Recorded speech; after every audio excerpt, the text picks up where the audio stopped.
कल एक media houses का कुछ एक इंटरव्यू पॉलिटिकल पार्टी के प्रवक्ता के द्वारा जो किया गया उसको मैंने देखा और उसमें कुछ बातें कही गई है।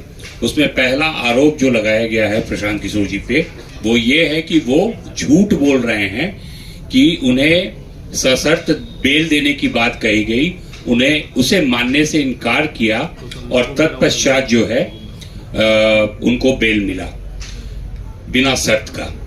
तो कल कुछ सवाल किए गए थे, तो इस पे जो है मैंने एक ऑनरेबल कोर्ट से ये आपके सामने मैं आपको दिखाना चाहता हूं।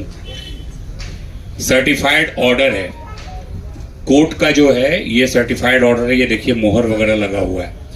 तो कल जो स्टेटमेंट दिया गया प्रवक्ता महोदय की तरफ से वो कुछ कागज घुमा रहे थे ऐसे कि ये ऑर्डर है और उसमें से पढ़ रहे थे। तो पता नहीं आप लोगों को, मुझे तो नहीं दिखा वो ऑर्डर, आप लोगों को दिखाया गया या नहीं दिखाया गया। मैं आपके सामने मैं चाहूंगा कि आप लोग इस पे फोकस करें और देख ले। ये सर्टिफाइड कॉपी है, ऑनरेबल कोर्ट का साइंड कॉपी कल सामने मेरे पास उपलब्ध हो पाया है। इसमें मैं एक बात कहना चाहूंगा कि फर्स्ट हाफ में जब प्रशांत जी को वहां लेके जाया गया तो ऑनरेबल जो हमारे लर्नेड सीनियर हैं वाईवी गिरी जी और उनके जूनियर्स वहाँ पे कोर्ट रूम में थे अवेलेबल, और उस समय चूंकि बहुत हल्ला हंगामा भी हो रहा था, बहुत ही माहौल वहाँ का अजीबोगरीब था। लेकिन क्या आप लोग इस बात से इनकार करते हैं कि मीडिया हाउसेस भी इस बात को चलाए हैं कि सशर्त बेल देने की बात कही गई, जिस सशर्त बेल को वो शर्त को मानने से इनकार किए इसलिए उन्हें जेल जाना पड़ेगा। ये बात निकल के मेरे संज्ञान में भी मीडिया हाउसेज के द्वारा यूट्यूब एंड डिफरेंट चैनल्स पे ये चीज आ रही थी कि प्रशांत किशोर ने सशर्त बेल लेने से किया इनकार, अब वो जाएंगे जेल। ठीक है, यहां तक आप सब लोग समझ रहे हैं। इसके बाद इवेंट टर्न अप होता है। जब ये बात हो गई तो उस समय तक एक चीज मैं उस पर बहुत ही जोर देना चाहूंगा कि कहीं भी हम लोगों ने ये नहीं कहा है कि वो एक ऑर्डर इशू हो चुका था कोर्ट के द्वारा एक साइंड ऑर्डर इशू हो चुका था जिसमें उन्हें सशर्त बेल देने की बात कही गई, उन्होंने इनकार किया, इसलिए वो अब जेल जा रहे हैं। कोर्ट हियरिंग प्रोसेस में ही चल रहा था। सेकेंड हाफ में तकरीबन 2:30 बजे के आसपास, 3 बजे के आसपास जब मैं सिविल कोर्ट पहुंचा, इस जानकारी के बाद प्रशांत जी से मेरी कुछ बात हुई और मैं अंदर कोर्ट के अंदर गया और मेंशन किया कि क्या मैडम आपने ऑर्डर पारित कर दिया है, ऑर्डर साइन हो गया है तो कॉपी दीजिए। और अगर ऑर्डर हो जाता उस समय तक, तब तो वो बेउट के अंदर रहते उसी समय 2 बजे तक। ये बहुत कॉमन सेंस की बात है, नॉर्मल बात है, इसको समझने की जरूरत है। कोर्ट हियरिंग प्रोसेस में था, उन्होंने अलाउ किया, ऑनरेबल कोर्ट ने मुझे अलाउ किया कि हाँ आप अपनी बात रखिए, आपको क्या रखना है। तब मैंने उन्हें बताया कि जैसा कि आप देख रहे हैं कि इसमें जो भी चार्जेस लगे हुए हैं, सेक्शन 190, 191 क्लॉज 2, 191 क्लॉज 3 एंड 223, ये सब के सब बेलेबल हैं। मैक्सिमम जो प्रोविजन है इसका पनिशमेंट का वो 191(3) में है। और सुन के आप लोगों को बड़ी हंसी आएगी, ये कहता है राइटिंग विद डेडली वेपन्स। तो आप सभी लोग कवर कर रहे हैं पिछले 6-7 दिन से गांधी त्रिमूर्ति के नीचे प्रशांत किशोर जी और बाकी जो भी स्टूडेंट्स या उनके जो भी सपोर्टर्स जनसुराजी लोग वहां बैठे हुए, उनमें से किसी के हाथ में आपने एक छोटा डंडा भी देखा है क्या, एक छड़ी भी देखी है क्या? मेरा ये प्रश्न आप लोगों के माध्यम से पूरे जनता को ये इसका बताना पड़ेगा, पुलिस को भी बताना पड़ेगा कि आप जो ये सेक्शन एप्लीकेबल किए हैं, और जैसा आनंद भाई ने कहा, इनसे मैं पूरी तरह से इनके साथ हूं। इन्होंने बहुत अच्छी बात कही कि डीके पासू के गाइडलाइंस को भी ये लोग नहीं मान रहे हैं। तो अब कैसी पढ़ाई हो रही है, कैसी ट्रेनिंग चल रही है इनकी कि कौन सा सेक्शन लगाना है, कौन सा नहीं लगाना है। राइटिंग विद डेडली वेपन्स, क्या किसी भी स्टूडेंट के हाथ में एक छड़ी तक नजर आई है किसी को? बेचारे बच्चे सुबह 4 बजे कंबल ओढ़े उस कड़ाके की ठंड में खुले आसमान के नीचे पड़े हुए हैं। अगर कंबल और मफलर वेपन है तब तो कमाल है भैया। बिहार पुलिस की नजर में अगर आप कंबल ओढ़ते हैं और मफलर पहनते हैं तो ये डेडली वेपन्स है। और राइटिंग कहाँ पे दिखा आपको? आराम से सुबह 4 बजे क्या एवरी डे पिछले 2 दिन से 2 रात तो मैं खुद था। जिस दिन उनको गिरफ्तार किया गया अनफॉर्चुनेटली 3 बजे मैं वहां से निकला हूं। तो सब शांतिपूर्वक ढंग से बैठे हुए सत्याग्रह कर रहे हैं। और मैं इन तमाम राजनेताओं से आग्रह करता हूं कि कृपया सत्याग्रह मूवमेंट के बारे में एक बार पढ़ लें। गांधी जी की दुहाई बार बार आप लोग देते हैं। सत्याग्रह किस तरीके से होता है और प्रशांत जी का जो आमरण अनशन है वो कैसे उपद्रवित तरीके का था, ये आप बता दीजिए हमको।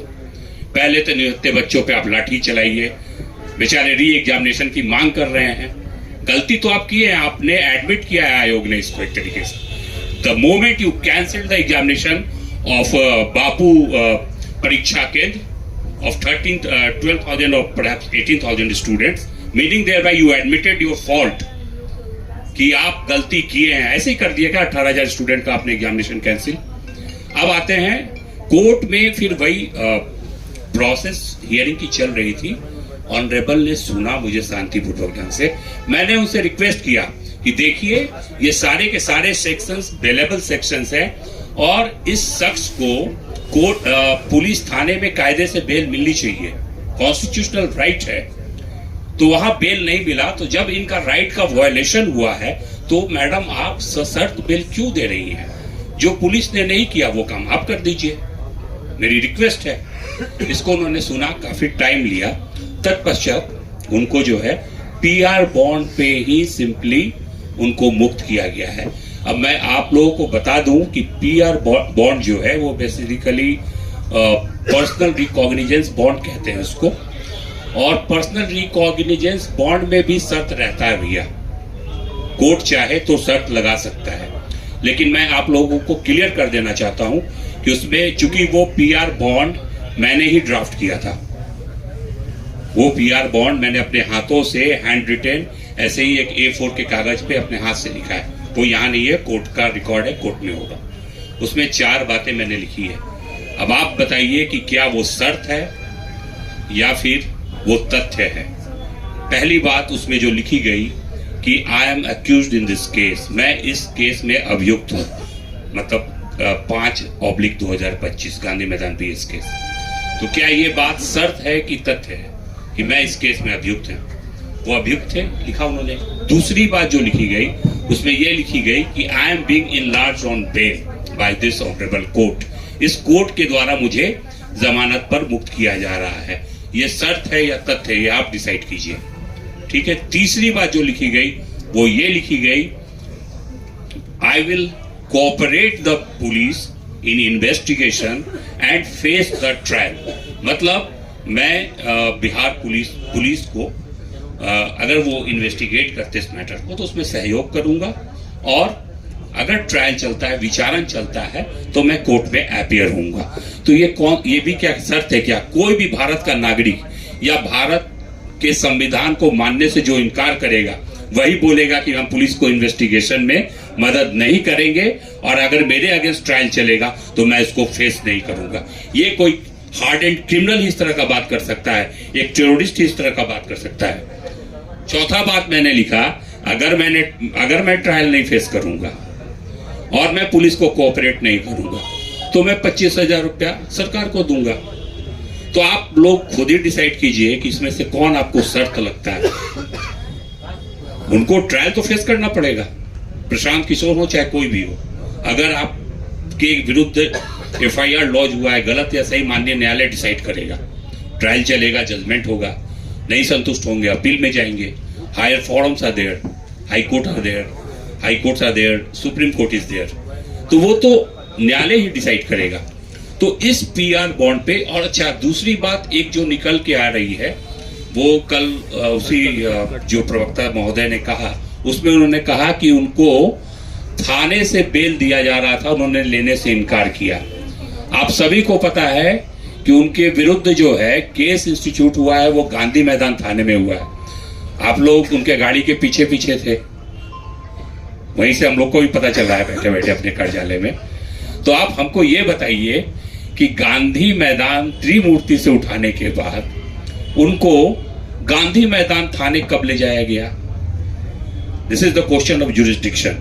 गांधी मैदान थाना अगर उठाएगा तो गांधी मैदान थाने में ही बेल मिलेगा उनको, पीआर बॉन्ड पे ही सही, गांधी मैदान थाना। मेरे हिसाब से उनको गांधी मैदान थाने नहीं ले जाया गया, एम्स ले जाया गया, फतुहा ले गए भैया। मतलब जैसा मुन्ना जी बोल रहे थे, ये बड़ा हास्यास्पद है। पीएमसीएच यहाँ है, उसको दे आर क्लेमिंग कि इंडिया का सबसे बड़ा हॉस्पिटल बना रहे, वहां नहीं ले गए। आप ले जाते हैं उनको कहां? फतुहा। और क्या इश्यूज थे मेडिकल से पर्टेनिंग, आनंद भाई ने बहुत अच्छे से बता दिया। डर तो रहेगा ही ना, पता नहीं कौन सा निडल घुसा दोगे, क्या कर दोगे, तुम्हारा कोई ठीक नहीं है। तो वो एक बात है कि आप जो है क्या गांधी मैदान थाना ले गए, पहली बात। दूसरी बात, बेऊर जेल में जाते हुए वीडियो है, हमारे पास है वीडियो वहां का, वो आपको हम दिखा देंगे।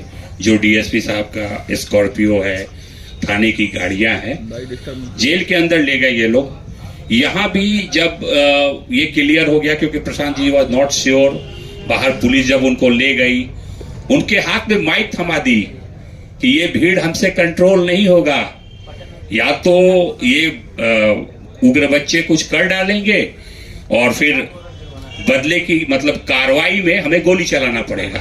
तो वो अपना जो है माइक उनको थमा दिया कि आप इनको कंट्रोल कीजिए। अब आप समझिए इस बात को। पहले आनंद जी को बोला गया एम्स में, तो इनको भी बिठा दिया गया अलग गाड़ी में, नहीं आप भी अंडर अरेस्ट हैं। तो वहां पे वो बजाबते बच्चों को शांत किया है, ये सब चीज देखने की है। उसके लिए आपने एफआईआर कर दिया कि वहां पे वो उपद्रव मचा रहे थे। आप लोगों ने देखा है वहां पे कौन क्या उपद्रव मचा रहा था। आप कहां लेके गए वहां से उनको, और किस ऑथोरिटी से, without getting the remand order, आप किस ऑथोरिटी से उनको जेल लेके गए? जब आप कोर्ट में ले आए थे, अगर मान लीजिए उनको बेल ग्रांट हुआ था, हम उन्हीं की बात करते हैं, तो फिर आप वहां से कहां लेके गए, क्यों लेके गए? उनको तो वहां से फ्री हो जाना चाहिए था। हम लोग माला वाला पहना के ले आते उनको, कहां लेके गए ये प्रश्न है। ये क्लियर है, वीडियो भी है, आप बोलेंगे तो हम दिखा देंगे वहां का कि बेऊर जेल के अंदर ले जाया गया। और आप लोग के माध्यम से मैं कहना चाहूंगा कि वो तमाम ऑफिसर्स और जितने भी कर्मी थे पुलिस के जो प्रशांत जी के साथ थे, उनका मोबाइल लोकेशन जो है स्पेसिफिक 4 बजे से 6 बजे तक का पुलिस के पास होगी। पुलिस निकाले इसको और आपके बीच रखे कि वो कहां गए थे। बेऊर जेल में गए हैं, बेऊर जेल से निकल के बेऊर थाने के गेट तक आए हैं, जहां मैंने खुद उनको रिसीव किया है और फेसबुक पे मैंने फोटो भी डाला है एट द मोमेंट। वहां से निकलते हुए कुछ मीडिया के भाई बंधु वहां थे, जब बेऊर से बाहर हम लोग निकल रहे थे इनोवा से, ललन से थे हमारे साथ, तो वो फ्लैश वगैरह कैमरा कहीं ना कहीं है वो, ठीक है। बेऊर थाने के अंदर भी ले जाया नहीं गया। चौथी इंपॉर्टेंट पार्ट, इस ऑर्डर में लिखा हुआ है कि आईओ ने अपने डायरी में लिखा है कि प्रशांत किशोर ने अपना मेडिकल एग्जामिनेशन कराने से इनकार किया, ये बात लिखी हुई है। दूसरी बात ये लिखी हुई है कि अरेस्टिंग मेमो को साइन करने से इनकार किया, लेकिन उनके अधिवक्ता के कहने पे उन्होंने अरेस्टिंग मेमो पे साइन किया। लेकिन जो सबसे इंपॉर्टेंट बात है वो ऑब्जर्वेशन लर्नेड कोर्ट का है, और इन वर्बेटिम में पढ़ देना चाहूंगा, सुन लीजिए। This accused has been produced before court from police custody. This matter pertains to section 191(2), 191(3), 190 and 223 of BNS, which are available in nature. The next line is very important. It is a matter of great surprise that there is no version of police. ये बहुत आश्चर्य की बात है कि police का कोई version नहीं आया है। What? With regard to the circumstances, उन परिस्थितियों को लेकर, under which, जिसके तहत the accused petitioner, मतलब कि Prashant Kishor, was not released on bail by the police. किन परिस्थितियों के तहत पुलिस का ऐसा कोई स्टेटमेंट नहीं आया है कि उनको बेल थाने से नहीं दिया गया, जबकि सारे के सारे सेक्शंस अवेलेबल थे। तो किस बेसिस पर प्रवक्ता महोदय कहते हैं कि उन्होंने थाने से बेल लेने से इनकार किया, और इस बात की एंट्री अगर ऐसी बात रही होती तो इस ऑर्डर में रहता। आप लोग चाहें तो ये इसका ये ओरिजिनल का सर्टिफाइड कॉपी है हमारे पास, आप इसको देख सकते हैं, जो डिक्टेटेड करके साइन किया हुआ एसडीजीएम पटना का। ये सोचने वाली बात है।